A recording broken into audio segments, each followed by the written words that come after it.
Waktunya Kompas Bisnis, Saudara. Warga miskin penerima bantuan iuran BPJS jadi korban kebijakan penonaktifan kartu BPJS Kesehatan. Menteri Sosial bilang awalnya masalahnya adalah persoalan salah sasaran dalam program ini. Sementara Menteri Kesehatan mengusulkan kepesertaan BPJS PBI dapat segera direaktivasi, utamanya untuk pasien cuci darah karena menyangkut keselamatan jiwa.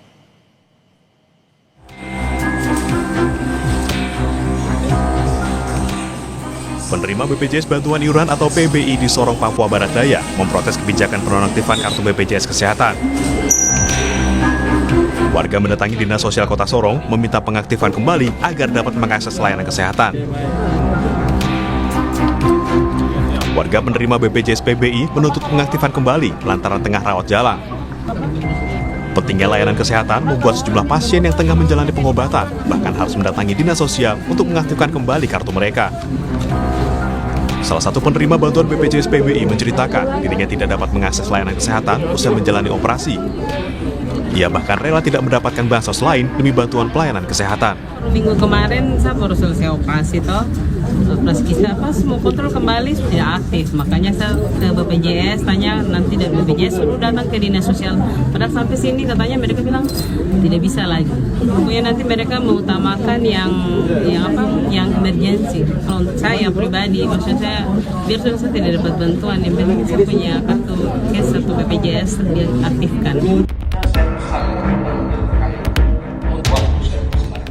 Senin pagi saat rapat bersama DPR, Menteri Sosial Saifullah Yusuf menegaskan pemerintah tidak mengurangi jatah penerima BPJS Kesehatan penerima bantuan iuran atau PBI. Namun ia mengakui masih banyak persoalan salah sasaran dalam program ini. Mensos menyebut sebanyak 54 juta penduduk miskin belum menerima PBI. Untuk itu, Kementerian Sosial akan melakukan perombakan dalam penyaluran penerima bantuan iuran jaminan kesehatan agar tidak ada lagi yang salah sasaran. Berdasarkan DTSEN, masih ada penduduk desil 1 dan 5 yang belum menerima PBIJK. Sementara sebagian desil 6 sampai 10 masih tercatat sebagai penerima. Desil 1 sampai 5 yang belum menerima PBI cukup besar, yaitu sebesar 54 juta jiwa lebih. Sementara desil 10, desil 6 sampai 10 dan non desil, nanti mohon ini BPS bisa menjelaskan lebih rinci, mencapai 15 juta lebih. Yang lebih mampu terlindungi, yang lebih rentan justru menunggu. Ini adalah data yang kita peroleh pada tahun 2025. Sementara Menteri Kesehatan Budi Gunadi Sadikin mengusulkan agar kepesertaan BPJS Kesehatan penerima bantuan iuran atau PBI bagi sekitar 120.000 pasien cuci darah diaktifkan kembali secara otomatis tanpa proses administrasi tambahan. Budi menegaskan mekanisme aktivasi otomatis tersebut dilakukan langsung oleh pemerintah tanpa mengharuskan pasien datang ke fasilitas kesehatan atau mengurus dokumen administrasi. Ini Bapak Ibu, nomor 1, untuk bisa mengadres kebutuhan masyarakat, kita mengusulkan agar bisa dikeluarkan SK Kemensos untuk 3 bulan ke depan, layanan katastropik yang 120.000 tadi itu otomatis direaktivasi. Jadi kalau maksudnya otomatis itu tidak, ini usulan Pak, ini usulan.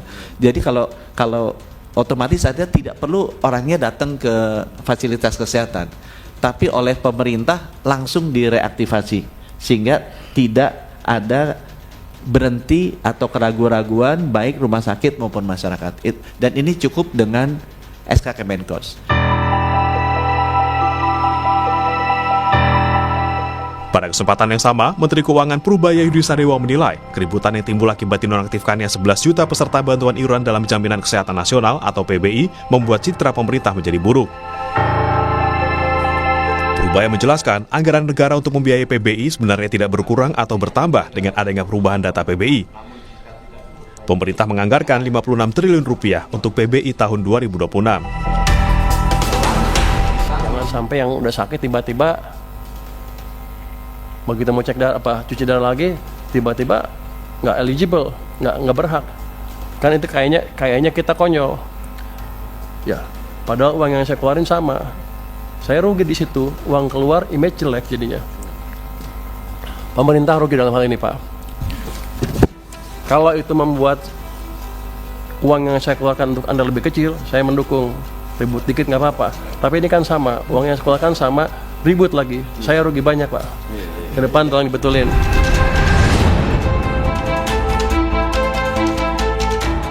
Sedangkan Komisi 13 DPR RI Rieke Diah Pitaloka mengkritik keras terkait polemik penonaktifkan peserta BPJS Kesehatan penerima bantuan iuran atau PBI. Rieke menegaskan persoalan BPJS bukan sekedar masalah teknis statistik, melainkan persoalan keselamatan nyawa jutaan rakyat. Ia juga menyoroti tidak sinkronnya data antara jumlah peserta PBI yang ditanggung APBN dan APBD. Ia mengingatkan pesan Presiden Prabowo Subianto saat pelantikan agar kebijakan pemerintah tidak lagi berbasis pada data statistik yang tidak sesuai dengan kondisi real di lapangan. Tim Liputan Kompas TV. Penonaktifan kepesertaan BPJS penerima bantuan iuran atau PBI memicu kekhawatiran soal keberlanjutan perlindungan kesehatan bagi kelompok rentan. Kesepakatan antara pemerintah dan DPR untuk reaktivasi BPJS PBI selama 3 bulan ke depan apakah jadi solusi? Saya diskusikan ini bersama Koordinator Advokasi BPJS Watch Timbul Siregar. Pak Timbul dengan Tifa, selamat pagi Pak. Selamat pagi Mas Tifa. Anda sudah menduga bahwa masalahnya akan seperti ini terutama untuk sektor penerima bantuan iuran PBI ini? Ya, jadi ini kan bukan baru pertama ya, bahwa 2025 pun di bulan Juli ada penonaktifan 7,3 juta. Sebelum-sebelumnya juga ada yang 5 juta, ada yang ratusan ribu dan sebagainya. Nah, jadi kembali persoalan menonaktifkan itu kan bagian dari amanat PP 101 tahun 2012, junto PP 76 tahun 2015 yang memberikan kewenangan kepada Mensos untuk melakukan pendataan ulang atau cleansing data. Supaya betul PBI itu benar-benar diisi oleh masyarakat miskin dan tidak mampu sesuai pasal 14 dan 17 Undang-Undang SJSN. Nah, cuma kan menjadi persoalan adalah proses pendataannya yang menurut saya juga tidak objektif dan tidak ada komunikasi. Masyarakat langsung kaget kok nonaktif tiba-tiba gitu. Nah, ini kan persoalan yang memang sebenarnya kalau kita mendengar apa yang disampaikan Menkes, apa yang disampaikan Menkeu tidak terjadi kegaduhan. Ini kan sebenarnya sebelum Menteri Sosial menetapkan data yang akan ditetapkan nonaktifnya berapa, yang aktifnya berapa, itu di pasal 4 PP 101 tahun 2012 mengamanatkan Mensos itu berkoordinasi dengan Menkes dan Menkeu supaya sebelum ditetapkan ada kepastian dan ditetapkan, diserahkan datanya ke BPJS Kesehatan. Nah, ternyata kan tidak dilakukan. Baru sekarang berkoordinasi, malah Menkes minta supaya yang kronis diaktifkan. Seharusnya itu dilakukan sebelum ditetapkan oleh Mensos. Itu amanat pasal 4. Nah, ini kan antara kementerian lembaga juga tidak ada koordinasi. Walaupun pasal 4 itu mengatakan tentang koordinasi sebelum penetapan. Nah, ini yang tentunya sekarang sudah ada putusan di rapat dengar pendapat kemarin ya, rapat kerja komisi DPR, pimpinan DPR pemerintah. Ya, nah pimpinan DPR. Nah, tentunya ini yang mau kita juga pertanyakan. Serat yang diaktifasi itu 120.000 sajakah sesuai dengan usulan Menkes yang punya penyakit kronis atau seluruhnya yang 11 juta? Menurut saya kalau yang memang 120.000 saja yang punya penyakit kronis, kan yang masyarakat yang sekarang dinonaktifkan sehari ini sehat, besok bisa kena serangan jantung. Kalau mereka kena serangan jantung harus mengurus lagi ke dinas sosial, ya susah. Maksud saya harusnya kalau memang lebih pasti 11 juta diaktifkan kembali dengan melakukan pendataan yang lebih objektif dan dikomunikasikan. Kenapa saya menjadi desil 6? Kenapa selama ini saya desil 1 sampai 5, sekarang saya desil 6. Kan ini masyarakat juga kan butuh penjelasan. Jangan juga nanti Kemensos cap-cip-cup untuk menempatkan seseorang di desil 7, di desil 6, sehingga tidak dapat PBI. Masyarakat butuh informasi tentang kenapa dia menjadi desil 6 sehingga dinonaktifkan. Sehingga, saya potong, sehingga kalau Anda menangkapnya dengan reaktivasi 3 bulan, ini kan hasil dari kesepakatan yang diambil antara DPR dan pemerintah dalam rapat kemarin. Menurut Anda itu sudah cukup? Iya, tadi kembali yang direaktivasi itu yang 11 juta kah atau yang 120.000 yang penyakit kronis tadi. Kalau menurut saya sebaiknya yang 11 juta. Tetapi kalau memang pemerintah punya keterbatasan anggaran, ya ini juga harus jujur ke Menkeu bahwa ini kan keterbatasan anggaran. Sebaiknya memang tidak hanya yang 120 ribu yang penyakit kronis, tetapi masyarakat yang sehari ini sehat dinonaktifkan, ketika besok sakit dia aktif otomatis. Jadi bisa menjamin keberlangsungan penjaminan JKN.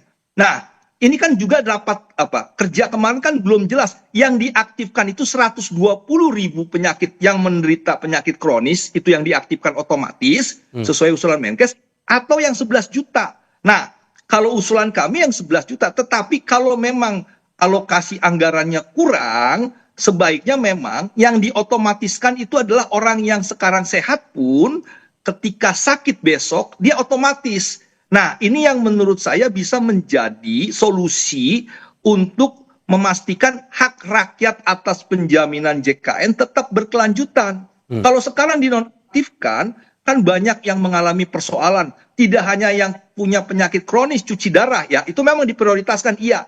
Tapi juga kan ada orang yang hari ini sehat, besok sakit.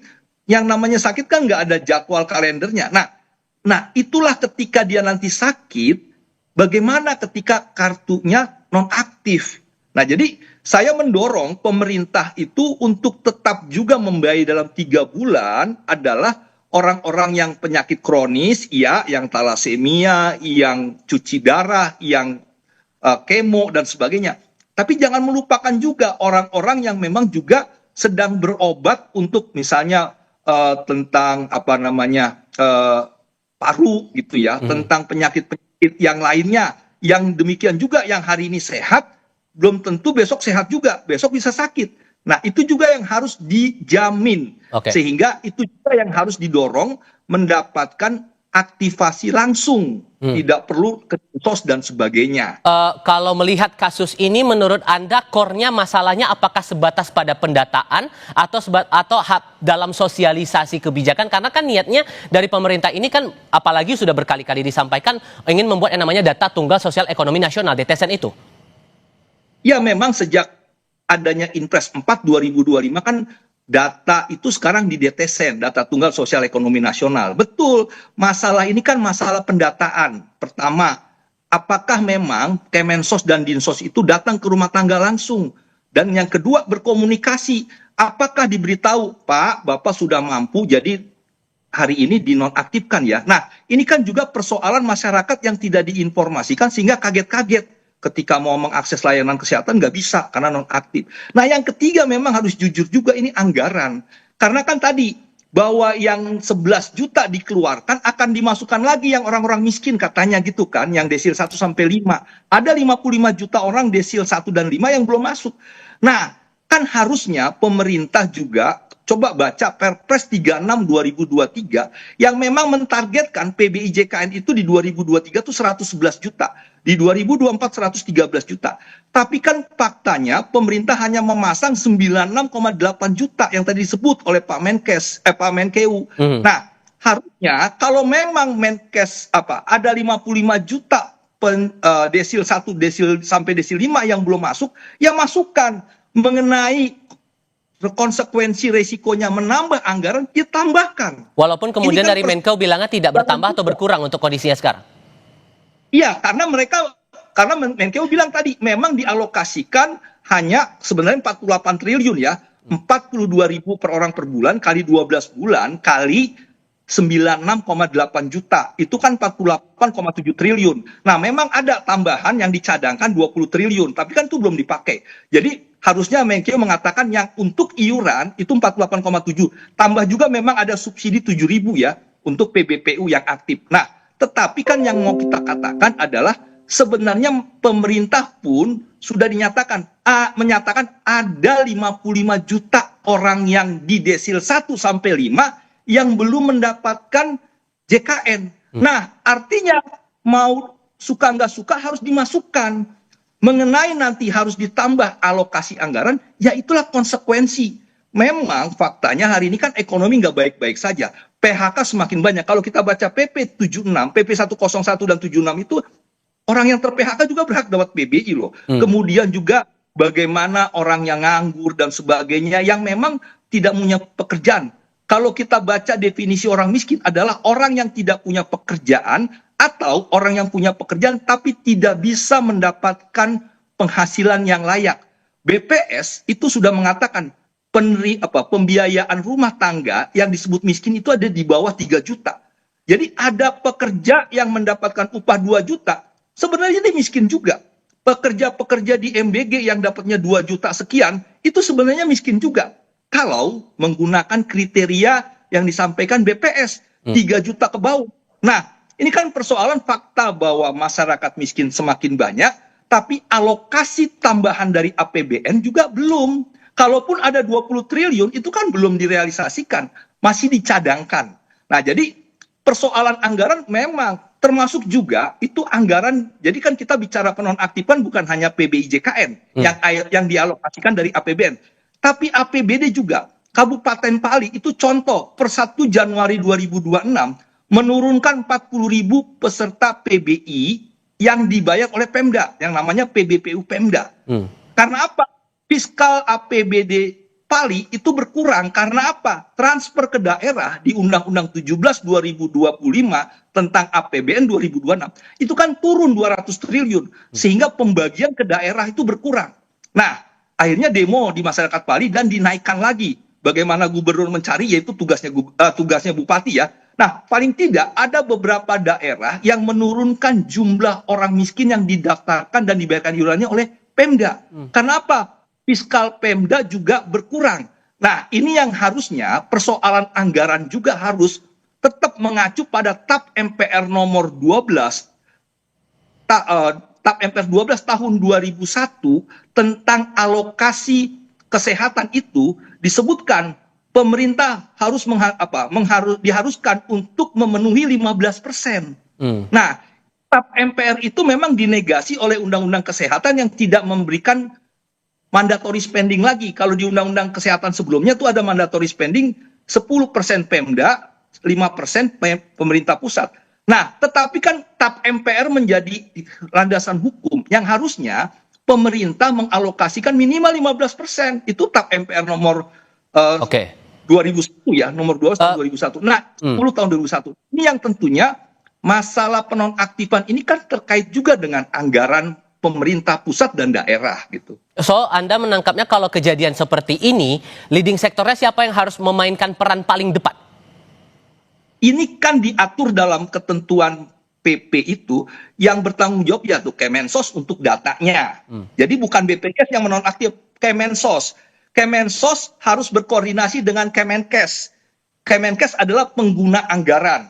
Kemenkeu, keuangan yang menyediakan dana. Jadi yang menyediakan data Kemensos, yang menyediakan uang Kemenkeu, yang menjadi pengguna anggaran data itu ke Kemenkes. Jadi data dari Kemensos datang ke Kemenkes, uang yang dari Kemenku datang ke Kemenkes, Kemenkes lah yang menyerahkan ke BPJS Kesehatan untuk didaftar orang yang aktif, untuk dicoret orang yang tidak aktif. Berapa iurannya, ini jumlahnya, inilah yang dibayarkan oleh Kemenkes sebagai pengguna anggaran. Nah, jadi keterkaitan, makanya pasal 4 PP 101 bilang mereka harus berkoordinasi. Jadi kalau lempar-lemparan body hari ini kan nggak tepat. Harusnya Kemenkeu ngomong segini ya, jangan buat gaduh ya. Kemenkes bilang, Kemensos jangan dihapus ya yang penyakit-penyakit kronis ya.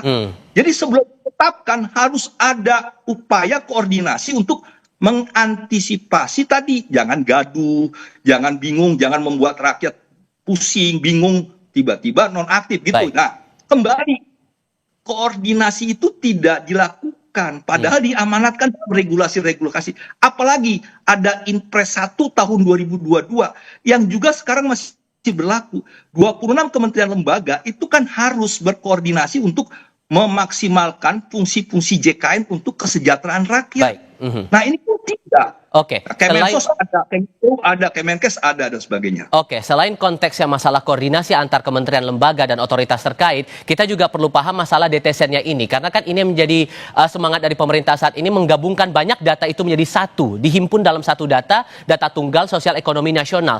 Melihat fenomena seperti ini dengan semangat pemutakhiran data, tapi kita juga berharap keberlangsungan hidup pasien tetap dijamin, maka untuk perbaikan dan pemutakhiran data ini harus bagaimana ke depannya? Kita bahas itu nanti di segmen berikutnya. Usai jeda berikut.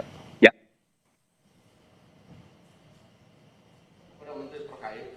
Waktu saya persilakan. digital, Nakula dan Sadewa mendeteksi ancaman. Sistem keuangan dikorup. Sangkuni melahap kripto.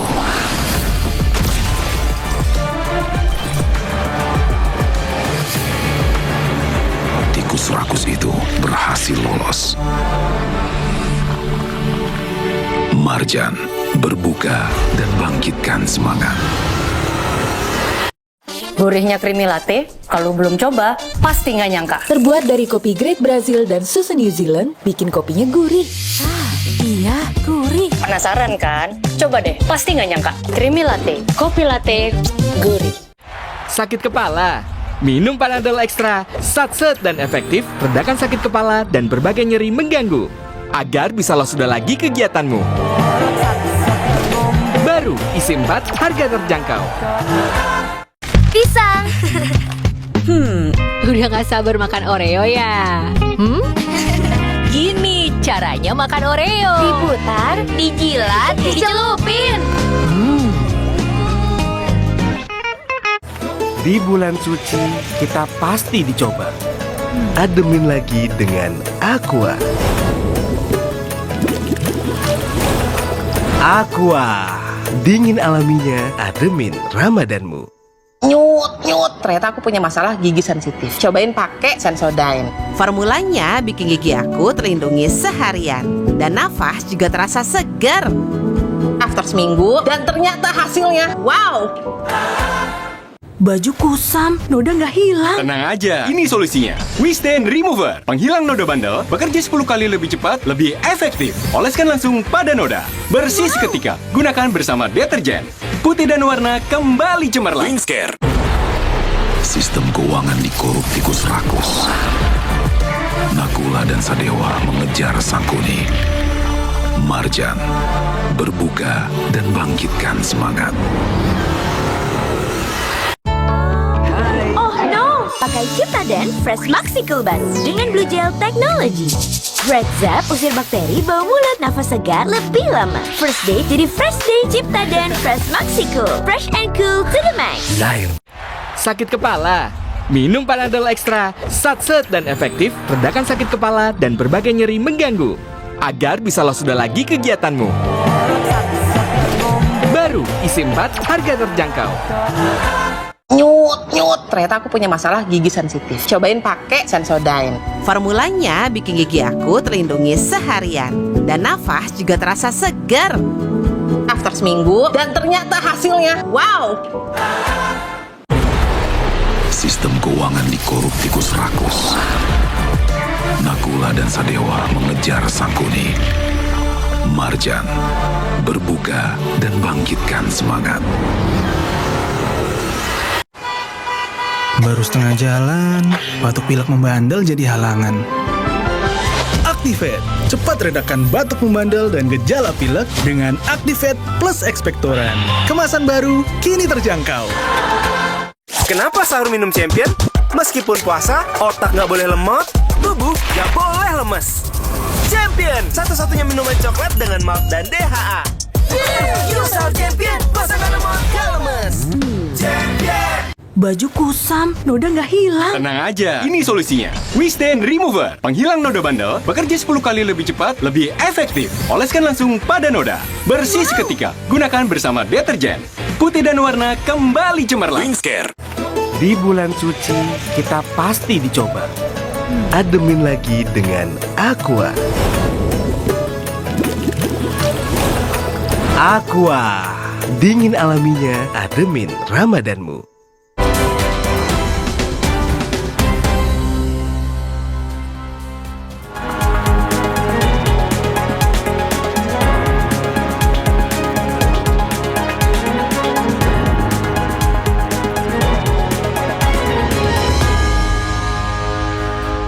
Masih bersama Timbul Siregar dari BPJS Watch. Kalau melihat semangat dari pemerintah dalam rapat kemarin itu, poinnya masalah pemutakhiran data administratif itu, Pak Timbul. Tapi di sisi lain, dari data yang terungkap, 54 juta orang masih belum dapat PBI. Bahkan Menkeu bilang 41% dari catatan yang terima PBI sekarang terkategori mampu. Menurut Anda penyisirannya bakal sulit nanti? Ya, sebenarnya harusnya nggak sulit, karena memang kan ada jelas bahwa yang masuk menjadi peserta PB itu kan desil 1 sampai 5. Bila memang dia mampu harus dikeluarkan, tetapi kan juga dengan pendataan yang objektif yang juga dikomunikasikan sehingga masyarakat kita tidak kaget. Ya kita juga berharap tidak juga orang yang mampu ya yang di desil 7, 8 ikut PBIJKN, dia harus menjadi peserta mandiri atau penerima upah. Nah, kembali proses pendataan itu kan yang dilakukan oleh Kemensos. Yang menurut saya dengan fakta tadi disebut ada 50-an juta masyarakat desil 1 sampai 5 yang belum masuk, ini kan membuktikan masih buruknya pendataan orang miskin. Walaupun yang kemarin di 2025 DTKS, Resosek dengan P3KE itu dilebur menjadi DTSen dengan Impres 4 2025. Ternyata kan setahun sekarang juga kan masih belum pulih, belum mampu untuk misalnya memastikan orang-orang miskin ini termasuk menjadi peserta JKN. Nah, kembali masalahnya satu pendataan, yang kedua harusnya juga tentang anggaran tadi. Harusnya pemerintah jujur juga bahwa memang masyarakat yang miskin dan tidak mampu itu sebenarnya lebih dari 96,8 juta. Ya, dan itu artinya harus ditambah anggarannya. Tadi saya katakan di Perpres 36 2023 pemerintah menjanjikan PBI JKN di 2023 itu 111 juta. Lebih besar dari 96,8. Dinaikkan lagi di 2024 113. Dan memang faktanya menurut saya orang-orang penerima JKN PB ini harusnya bertambah karena tadi PHK semakin banyak, penurunan kelas menengah, kemudian juga pengangguran, kemudian juga banyak yang mendapatkan upah tapi di bawah 3 juta. Itu kata BPS ya, 3 juta ke bawah itu masuk kategorial satu keluarga ya, itu masuk kategorial miskin. Nah, tapi kan pemerintah punya keterbatasan fiskal. Nah, jadi oleh sebab itu tentunya harusnya tetap pendataan ini diperbaiki ya. Dan yang masuk betul-betul orang yang miskin dan tidak mampu. Kalau disebut desil 1 sampai 5. Nah, kemudian kalaupun nanti ada proses pendataan dan ada yang dinonaktifkan, tolong beritahu kepada masyarakat, kenapa Anda dijadikan desil 6? Kriteria apa? Menjadi desil 7. Nah, kemudian juga kami sih sebenarnya mendorong dalam proses ke depan, revisilah PP 101 2012 Junto 76 2015 dengan memasukkan kriteria itu tidak hanya ekonominya, tapi bagaimana kerentanan medis si peserta. Misalnya, dia peserta cuci darah, itu harus dimasukkan PBIJKN. Dan itu harus masuk juga dalam DTSen itu? Iya, karena dia punya tabungan pun kalau dia membiayai sendiri juga akan sulit. Dan karena cuci darah itu kan terus-menerus ya. Nah, jadi harus ada penambahan variabel indikator penentuan penerima PBIJKN untuk pasien-pasien tertentu. Nah, jadi selain masalah tadi ekonomi, bahwa dia sudah mampu punya harta sekian dan sebagainya, tapi juga harus diukur bagaimana kondisi medisnya gitu, yang memang tentunya orang kaya pun kalau dia pernah sakit cuci darah ya juga punya potensi jadi miskin. Nah, tetapi kembali bahwa masyarakat kita harus diinformasikan, dikomunikasikan, karena kan mereka taunya pemegang kartu KIS dari PBIJKN tiba-tiba tidak aktif, itu yang menjadi persoalan sebenarnya. Bahwa penonaktifan itu kan sebenarnya sudah proses yang sering terjadi ya, tapi kan harus tadi objektif dan dikomunikasikan dan dijelaskan kenapa masuk desil 6, 7 dan sebagainya. Oke, Pak Timbul Siregar, terima kasih banyak sudah berbagi perspektif bersama kami kali ini. Sehat selalu ya Pak, selamat pagi. Terima kasih Mas. Segmen Kompas Bisnis berakhir, tapi Sapa Indonesia Pagi masih berlanjut dengan berita lain. Jalan berlubang di Jakarta kembali menyebabkan kecelakaan. Kali ini seorang pengemudi ojek daring luka parah setelah menabrak jalan